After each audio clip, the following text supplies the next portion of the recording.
Tahimik ang paligid mo ngayon, pero sa katahimikan na yan, may gustong sabihin sa iyo ang Diyos. Bawat umaga ay bagong simula, bagong pag-asa at bagong paghipo ng langit. Hindi mo kailangan maging perpekto para makalapit sa Kanya. Ang kailangan mo lang ay buksan ang puso mo ngayon.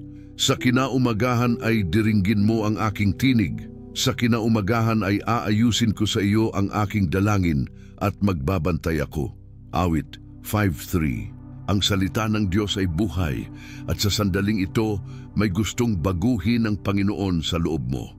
Hindi aksidente na narito ka, ito ay pagtawag. Kaya ihanda ang iyong puso dahil ang pag-asa ay muling babangon sa loob mo ngayon. Tara, lumapit tayo sa presensya ng Diyos. Kapag gumigising tayo sa umaga, may dalawang boses tayong pwedeng pakinggan, ang boses ng takot o ang boses ng pananampalataya. Pero ngayong umaga, piliin nating pakinggan ang tinig ng Diyos, ang tinig na nagbibigay liwanag sa gitna ng dilim, kapayapaan sa gitna ng gulo, at direksyon sa gitna ng pagkalito. Sa Panginoon ay nagtitiwala ako. Bakit mo sinasabi sa aking kaluluwa, tumakas ka na parang ibon sa iyong bundok? Awit 11:1. Kaibigan, hindi mo kailangan tumakas, kailangan mo lang magtiwala. Dahil ang Diyos ay hindi natutulog at may inihandang sagot para sa bawat panalangin na ipinapadala mo sa Kanya tuwing umaga. Ang araw na ito ay hindi ordinaryo. Ito ay puno ng posibilidad. Maaring sa labas ay parang walang nagbabago, pero sa loob mo may gumagalaw. Ang Espiritu ng Diyos ay kumikilos. Kaya ngayong umaga, hindi ka lamang basta nagising, ginising ka ng Diyos dahil may gusto siyang iparanas sa iyo. May direksyong gusto niyang ipakita, may pangakong gustong paalalahanan. Handa ka na bang kausapin siya? Isulat sa comments, Panginoon, kausapin mo ako ngayong umaga at huwag kalimutang mag-subscribe. May inihandang salita ang langit para sa iyo araw-araw. Handa ka na ba? Ngayon ay dadalhin kita sa isang panalangin na may kapangyarihan. Isang panalangin na magsisimula ng araw mo sa presensya ng Diyos sa direksyon ng Kanya.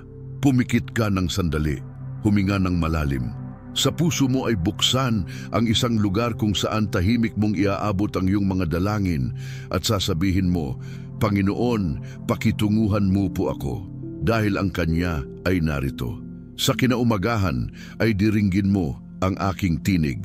Sa kinaumagahan ay aayusin ko sa iyo ang aking dalangin at magbabantay ako. Awit 5:3.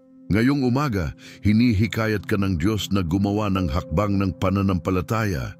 Hindi dahil madali ang lahat, kundi dahil Siya ang katuwang mo, ang direksyon na hindi ka iiwan, ang pangako na hindi bumibitiw. Lumapit tayo. Ama namin sa langit, ngayon ay sumasandili kami sa iyong harapan. Ipagpatuloy mo sa sarili mo sa tahimik na puso.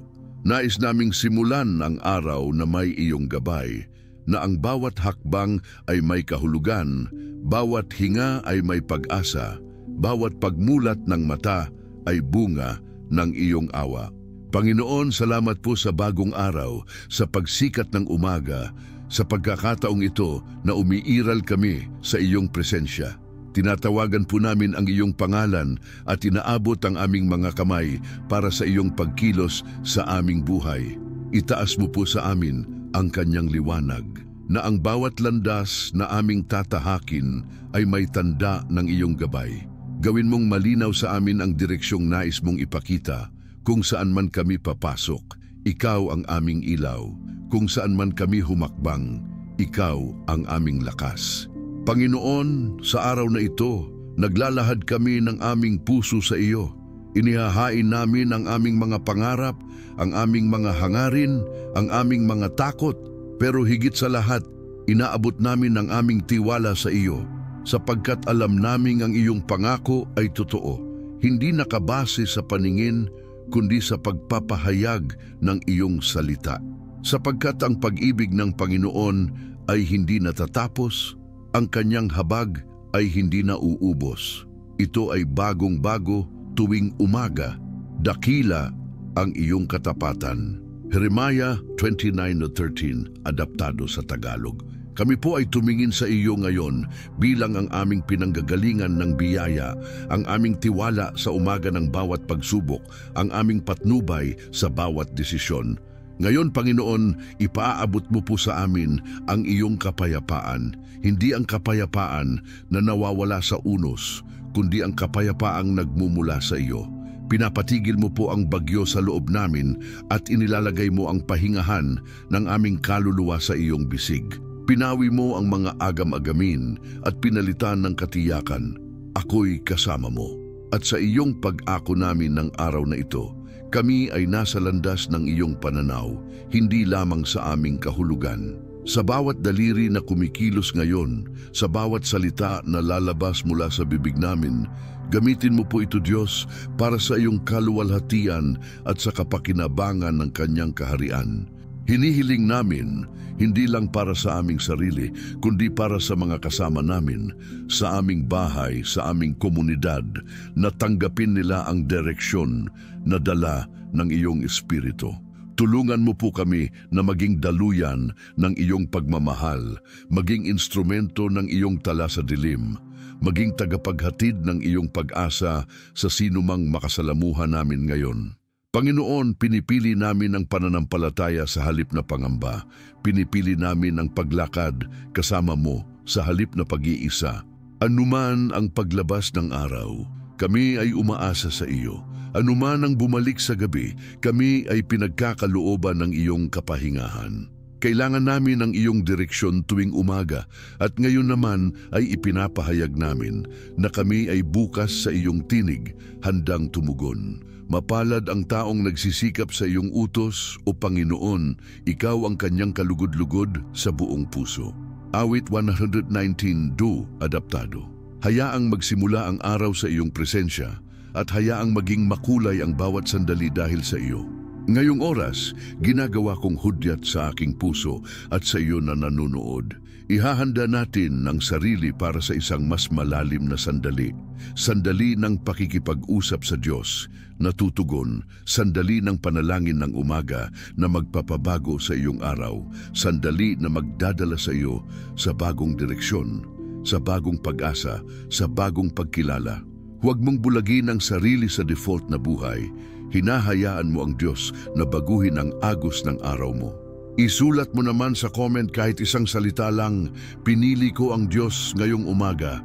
At kung naramdaman mo ang panginginig ng iyong puso na sinabing, oo, kailangan ko siya, i-hit ang like at huwag kalimutang mag-subscribe para sa iba pang sandali ng gabay at panalangin sa umaga. Patuloy na makiisa sa paglalakbay ng pananampalataya. At manatili ka dahil dadalhin ka ngayon sa isang panalangin na may kakaibang kapangyarihan at tahasin ang direksyon ng Diyos sa araw mo. May mga kwento sa Biblia na hindi lang pang-aral, kundi pangbuhay dahil sa bawat talata may pahiwatig ng Diyos para sa araw mo ngayon. At sa umagang ito, gusto kitang dalhin sa kwento ni David, hindi bilang hari, hindi bilang manunulat ng awit, kundi bilang isang batang pastol, isang simpleng lalaki na may pusong handang sumunod kahit hindi siya handa sa mata ng tao. Isang araw, inutusan lang siya ng kanyang ama na dalhan ng pagkain ang kanyang mga kapatid sa digmaan. Sa mata ng tao, simpleng utos lang iyon. Pero sa mata ng Diyos, iyon ang simula ng kanyang tawag. Habang ang mga sundalo ng Israel ay nanginginig sa harap ng isang higanting nagngangalang Goliath, si David ay lumapit, hindi para lumaban, kundi para sumunod. Hindi siya dumating para ipakita ang lakas niya. Dumating siya para ipakita ang tiwala niya sa Diyos. Nakita niya ang higante, narinig niya ang mga insulto ni Goliath, at imbes na umatras, tumayo siya. Dahil hindi niya nakita ang higante, nakita niya ang Diyos. Hindi siya tumingin sa sukat ni Goliath. Tumingin siya sa laki ng kanyang pananampalataya. Sa puso niya, sumigaw ang isang deklarasyon na hanggang ngayon ay umuukit sa puso ng mga nananampalataya. Ang laban na ito ay sa Diyos. Isipin mo yan, isang binatilyong walang armas, walang karanasan, walang suportang militar, pero may isang bagay siya na wala ang iba, tiwala sa Diyos na buhay. Sa gitna ng takot ng marami, siya lang ang nagsabing, "Ako na," dahil alam niya hindi lakas ang puhunan kundi pananampalataya, hindi espada ang sandata kundi tiwala, at hindi tagumpay ang layunin kundi pagsunod. Kapatid, baka sa punto ng buhay mo ngayon, may Goliath ka ring kinakaharap. Hindi literal na higante pero problema, hindi espada pero sakit, hindi digmaan pero takot, pagod o kawalan ng direksyon.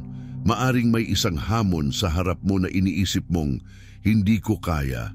Pero ang tanong ngayong umaga ay ito, kaya mo bang magtiwala? Ang Diyos na sumama kay David ay siya ring Diyos na kasama mo ngayon. Hindi siya nagbabago. Hindi siya nalilimitahan. Ang lakas niya ay hindi nakabase sa dami ng likes, sa pera sa bangko, sa ganda ng plano mo. Ang kanyang kapangyarihan ay lumalakad sa buhay ng mga handang magsabing, "Narito ako, Panginoon." Kaya gusto kong tanungin ka ngayon, sa gitna ng laban mo, sino ang mas pinakikinggan mo? Ang boses ng takot o ang boses ng pananampalataya? Dahil sa bawat umaga, may desisyong kailangang gawin. Pipiliin mo bang tumayo o manatiling nakaupo sa pagdududa? Baka matagal ka nang nananalangin para sa isang milagro, pero ang totoo, baka ikaw mismo ang sagot sa panalangin mo dahil may ipinapagawa na ang Diyos sa iyo, pero kailangan mong kumilos. Hindi ka kailangang maging handa. Hindi mo kailangang maging malakas. Kailangan mo lang sumunod. Tulad ni David, hindi mo kailangang dalhin ang buong sundalo. Ang bitbit mo lang dapat ay panalangin ng umaga, pananampalataya at pagsunod sa direksyon ng Diyos. Hindi sa pamamagitan ng tabak o sibat maililigtas ang sinuman, sapagkat ang laban ay sa Panginoon at ibibigay niya kayo sa aming kamay. 1 Samuel 2:70-47. Ngayong umaga, baka ang kailangan mo lang ay isang bato ng pananampalataya, isang salita mula sa Diyos, isang panalangin ng pagsuko, isang lakad ng pagtitiwala. Hindi para sirain ang Goliath mo, kundi para ipakita sa lahat na ang Diyos ay buhay, gumagawa at sumasagot, at hindi mo kailangang sumigaw para marinig ka niya. Kahit pabulong mong sabihin, "Panginoon, kailangan kita," sapat na iyon para ang langit ay kumilos. Ang Diyos ay hindi naghahanap ng perpekto. Naghahanap siya ng handang tumayo. Naghahanap siya ng mga David sa henerasyon na ito, mga pusong handang maniwala kahit imposible, mga paang handang humakbang kahit walang kasiguraduhan, mga bibig na handang manalangin kahit walang nararamdamang lakas. Kaya ngayon, gusto kong ipikit mo ang iyong mga mata at tanungin ang puso mo, may Goliath ba akong kailangang harapin? May laban ba akong tinatakbuhan? May panalangin ba akong kinikimkim pero hindi ko pa inilalapit ng buo sa Diyos? Kung meron, ito ang araw na ibigay mo sa Kanya dahil ang laban mo ay hindi mo na kailangang labanan mag-isa. Ang Diyos ay narito. Handa siyang sumama sa iyo, lumaban para sa iyo at lumakad kasama mo. Ngayong araw gusto kong marinig sa comments ang sigaw ng pananampalataya. Hindi sigaw ng galit, hindi sigaw ng takot, kundi sigaw ng pusong handang maniwala. Isulat mo, ang laban na ito ay sa Panginoon. O kung nais mo, banggitin ang pangalan ng Goliath na gusto mong isuko ngayon at sabay nating ipapanalangin sa susunod na parte. At kung naramdaman mong parang may bumukas sa puso mo habang naririnig mo ito, mag-iwan ka rin ng salitang, "Nagtitiwala ako sa direksyon ng Diyos." Ito ang magbubukas ng bagong simula sa araw mo. Huwag kalimutang mag-subscribe. Sa bawat umaga, may bagong pahayag si Lord para sa iyo at hindi mo kailangang harapin ito mag-isa. Kapatid, alam mong si David ay hindi lang nanalo sa laban. Nanalo siya sa loob pa lang ng sarili niyang puso. Noong pinili niyang maniwala kahit imposible, kasi ganito ang sikreto ng mga taong nakakakita ng sagot ng Diyos. Nananalangin sila ng may pananampalataya bago pa man may makita. Hindi nila hinihintay ang himala bago magpasalamat. Hindi nila inaantay ang pagbabago bago maniwala. Ang kanilang panalangin ay hindi hiling lang, kundi pahayag ng tiwala. Iyan ang panalangin na gumagalaw sa puso ng Diyos. Hindi yung paulit-ulit na pag-uusap na walang laman, kundi yung panalangin na galing sa puso, yung tipong kahit umiiyak ka, ang lumalabas ay, "Salamat Panginoon dahil alam kong may ginagawa ka." Ganito ang uri ng panalangin na gustong marinig ng langit. Panalangin may pananampalataya, hindi performance.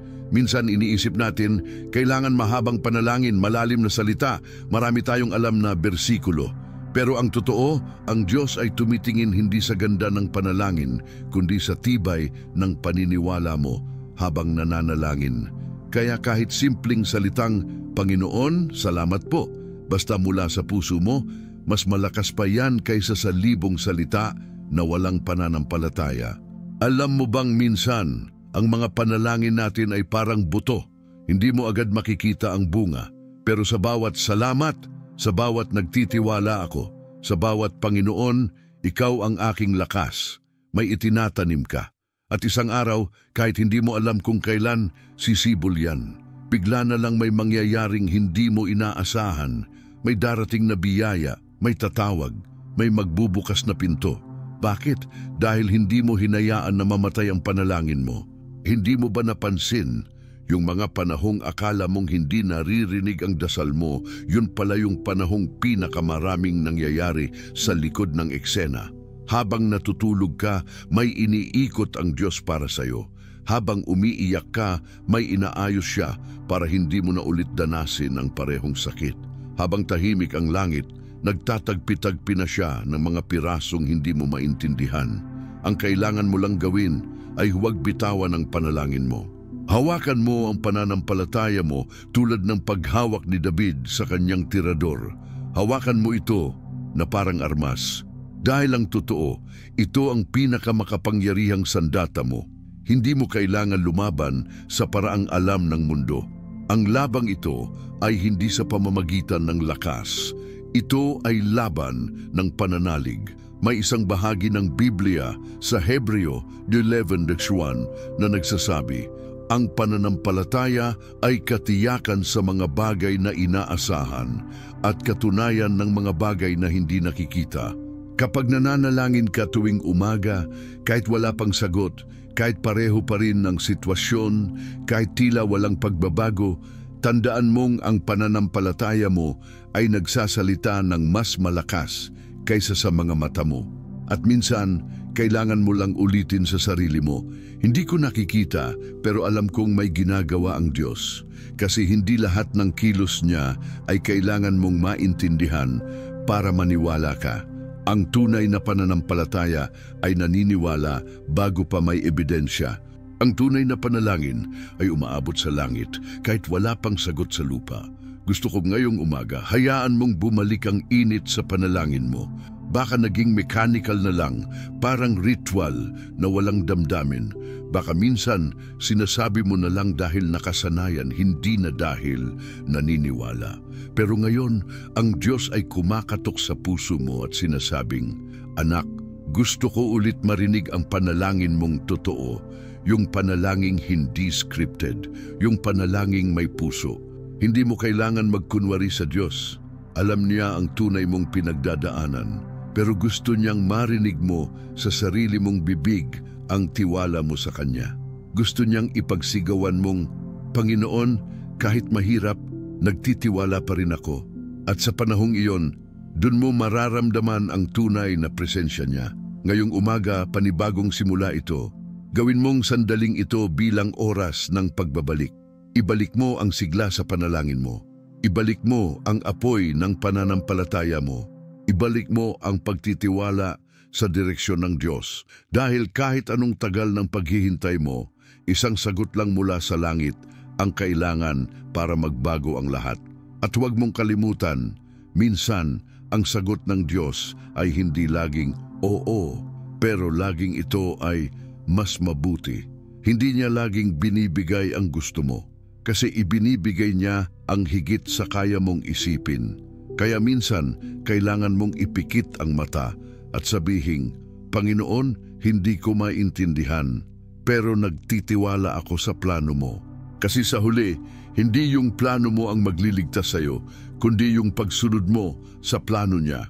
Ngayong tapos na ang bahagi ng araw kung saan narinig mo ang salita, ito naman ang bahagi kung saan kikilos ka. Hindi aksidente na narinig mo ito. Hindi ito random na video. Hindi ito simpleng pakikinig lang. Ito ay appointment mo kay Lord ngayong araw.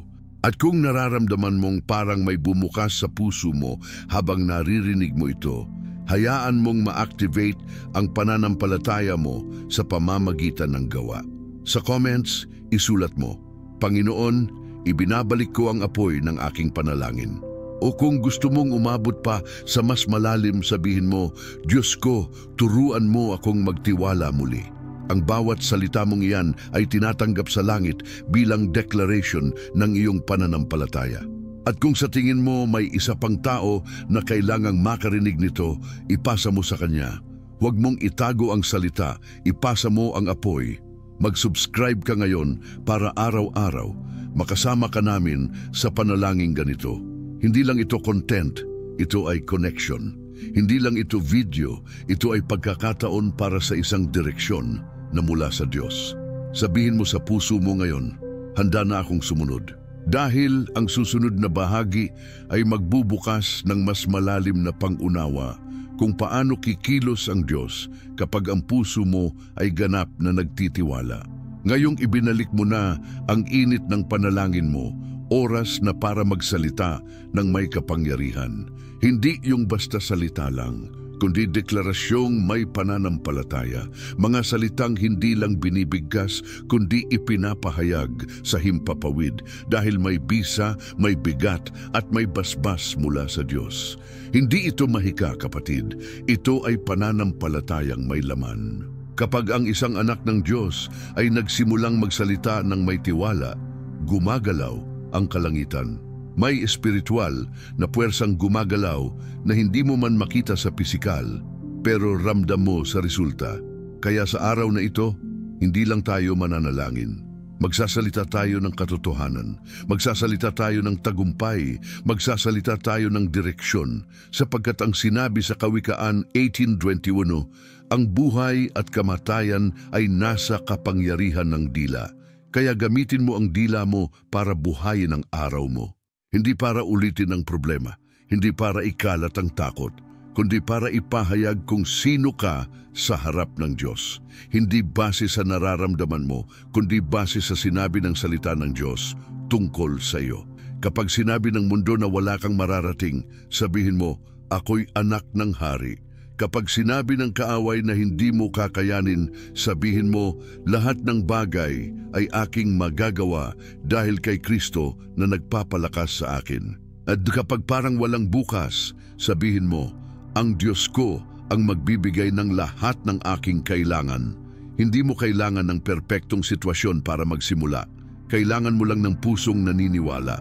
Kasi sa kaharian ng Diyos, ang pahayag ay nauuna bago ang pangyayari. Ang pagsigaw ng salamat sa tagumpay ay ginagawa bago pa dumating ang tagumpay. Hindi dahil nagpapanggap ka, kundi dahil alam mong sigurado ang kanyang pangako. Isipin mo si Josue at ang mga Israelita sa Jericho. Hindi sila lumaban agad. Naglakad sila, tahimik, umiikot, tapos sumigaw. At sa sigaw nilang iyon, gumuho ang pader. Walang armas, walang giyera, pananampalataya lang at sigaw. Ganon din ang gawin natin ngayon. Hindi natin kailangang unawain lahat.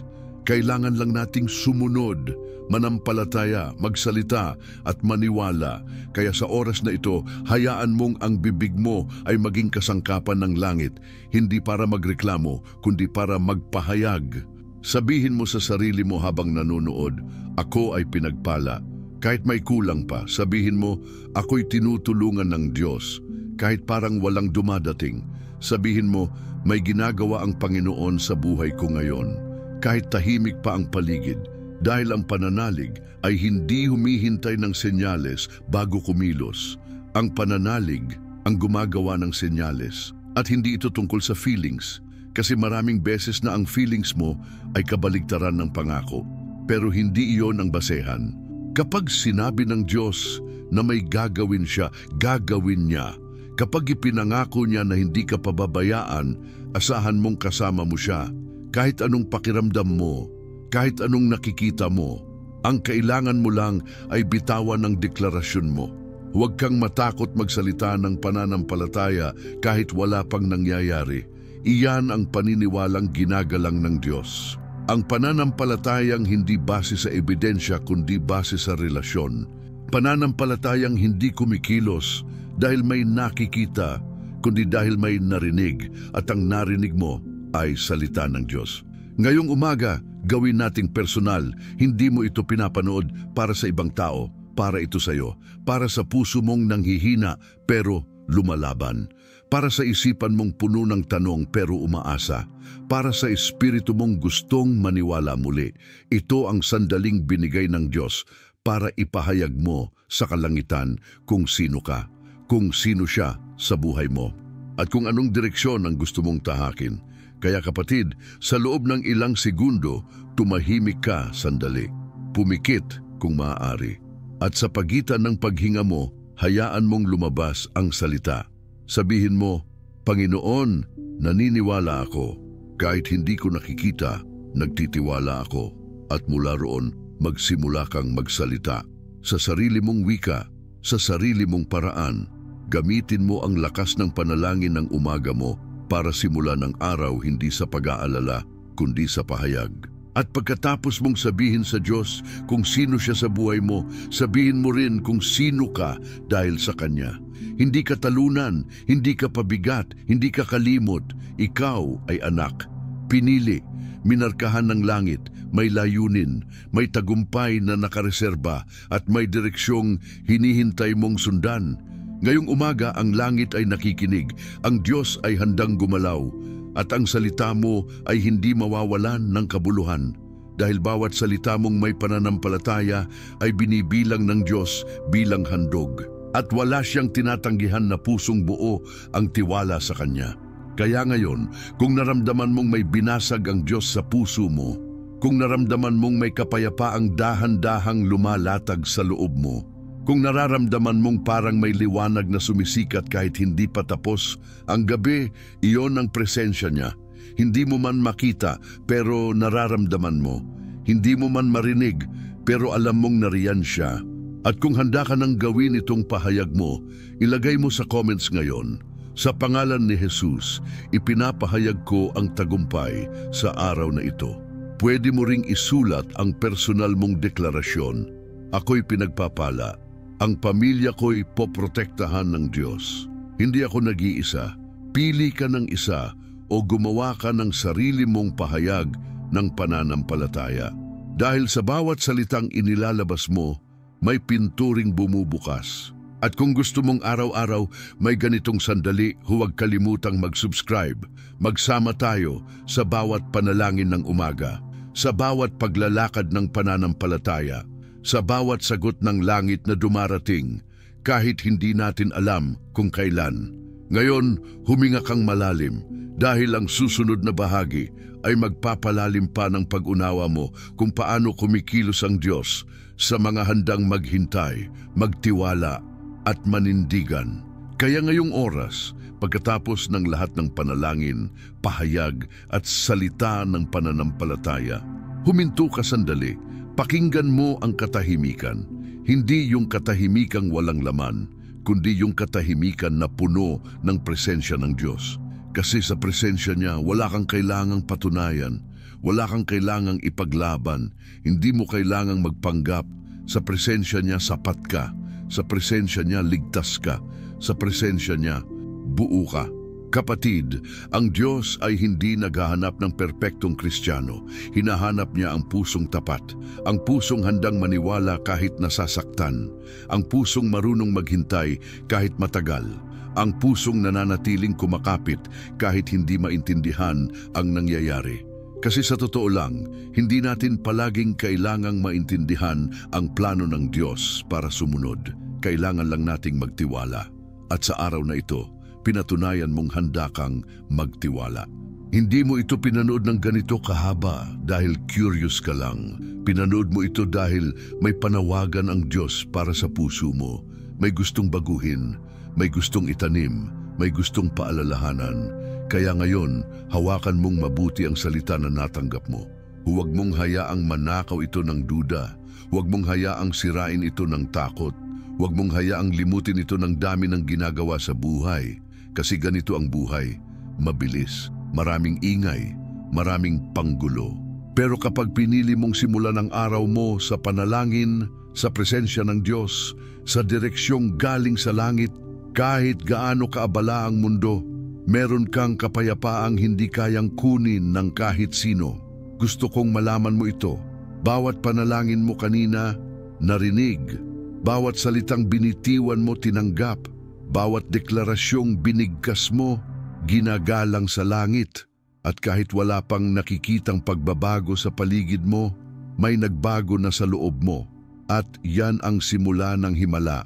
Mula ngayon, hayaan mong maging lifestyle ang panalangin ng umaga. Hindi lang kapag may problema, hindi lang kapag may sakit, hindi lang kapag may kailangan, kundi araw-araw. Kasi araw-araw may bagong laban, araw-araw may bagong desisyon, araw-araw may bagong pagsubok. Pero higit sa lahat, araw-araw din may bagong biyaya, bagong direksyon, bagong presensya ng Diyos na gustong sumama sa iyo. Gawin mong ugali ang pagkonekta sa Diyos bago ka kumonekta sa mundo. Bago mo buksan ang social media, buksan mo ang puso mo sa panalangin. Bago mo harapin ang mga gawain, harapin mo muna ang Diyos. Bago ka makinig sa boses ng tao, makinig ka muna sa tinig ng Espiritu Santo. Dahil kapag nauuna ang Diyos sa araw mo, ang buong araw mo ay may gabay. Ang bawat hakbang mo may saysay, at ang bawat desisyong ginagawa mo ay may basbas. At kapag dumating ang mga araw na parang ang hirap maniwala, bumalik ka lang dito, pakinggan mong muli ang panalangin ito. Damhin mong muli ang presensyang bumaba habang nakikinig ka. At paalalahanan mong hindi mo kailangang maging malakas palagi. Kasi may Diyos kang hindi nagsasawang maging lakas mo. Ngayon, bago tayo magtapos, gusto kong tumahimik ka uli. Ilagay mo ang kamay mo sa dibdib mo. Huminga ka ng malalim at ipikit mo ang mga mata mo habang binubulong sa sarili. Salamat, Panginoon, dahil hindi mo ako pinabayaan. At sa mismong oras na iyan, pakinggan mong mabuti. Baka marinig mo ang kanyang tinig sa puso mo. Anak, hindi kita iiwan. Kasama mo ako. At kung naramdaman mong may gumaan, may nabuhay o may bumukas sa loob mo ngayong umaga, alam mong hindi ito basta pakiramdam lang. Ito ay kilos ng Diyos. Kaya kapatid, bago ka magpatuloy sa araw mo, i-comment mo ngayon sa ibaba ang pinakapaborito mong pahayag mula sa buong video. Maaari mong isulat, tiwala ako sa plano ng Diyos, o presensya ng Diyos ang lakas ko, o kahit simpleng salamat Panginoon. Gamitin mong testimonya ang comment mo para makahikayat ng iba. Ibahagi mo rin sa isang kaibigan o kapamilya na kailangan ng direksyon ngayong umaga. Huwag mong kalimutang i-like ang video kung naramdaman mong tumago sa iyo ang salita ng Diyos. I-click mo ang subscribe para araw-araw. Sa bawat gising mo, may bagong panalangin na darating sa iyo. At ngayon, may lalabas na video diyan sa screen mo. Isang susunod na mensahe ng langit para sa iyo. I-click mo yon, huwag mong palampasin. Baka yan ang sagot sa matagal mo nang ipinagdarasal. Tandaan mo, ang araw na ito ay hindi ordinaryo. Ito ay inihanda ng Diyos para sa iyo. Maglakad ka na ngayon sa direksyong iyon.